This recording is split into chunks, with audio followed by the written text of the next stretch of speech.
Many states remain ill-prepared for the coming onslaught of mailed-in ballots. Congress, governors, state legislators, and state and federal judges must leap into action to prevent an election meltdown that could profoundly shake the confidence in our democratic process. Debate is raging about the coming spike in mail-in ballots, which will result from pandemic-driven fears of voting in crowded polling places on November 3.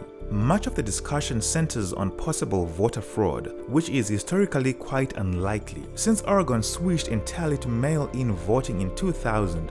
For instance, it has found only 100,000th of 1% ballots to be fraudulent. But mail-in voter fraud is a red herring that's pulling attention from a far more serious problem. Thousands of jurisdictions nationwide will struggle to collect and count ballots in a timely and orderly fashion. The reason is no mystery.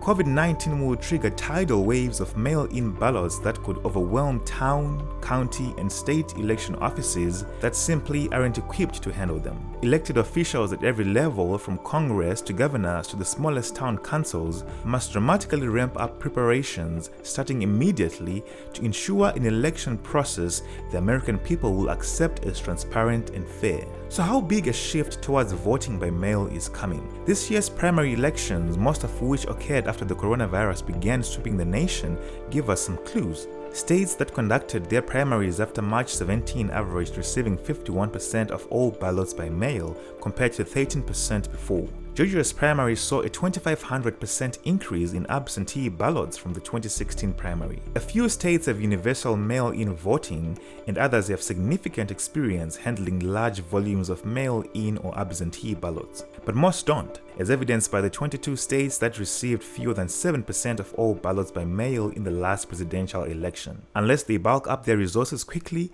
their election systems could collapse into chaos. Reviewing, processing, and tallying ballots in most states is a time-intensive and often manual process.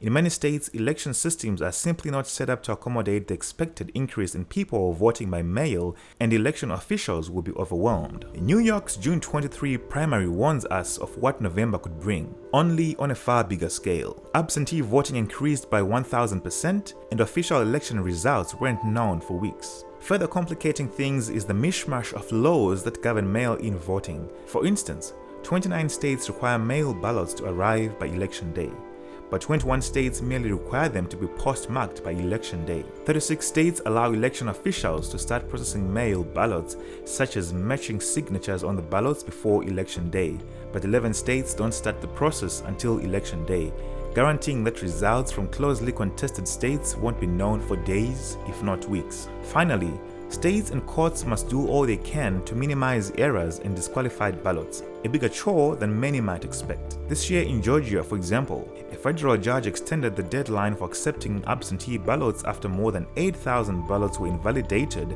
because they arrived after the June primary election date. In New York's primary, more than 100,000 absentee ballots were invalidated for various reasons, including missing postmarks. Fortunately, some states are at least beginning to address these issues, often by making it easier and more secure to vote by absentee ballots. But the federal government needs to do more.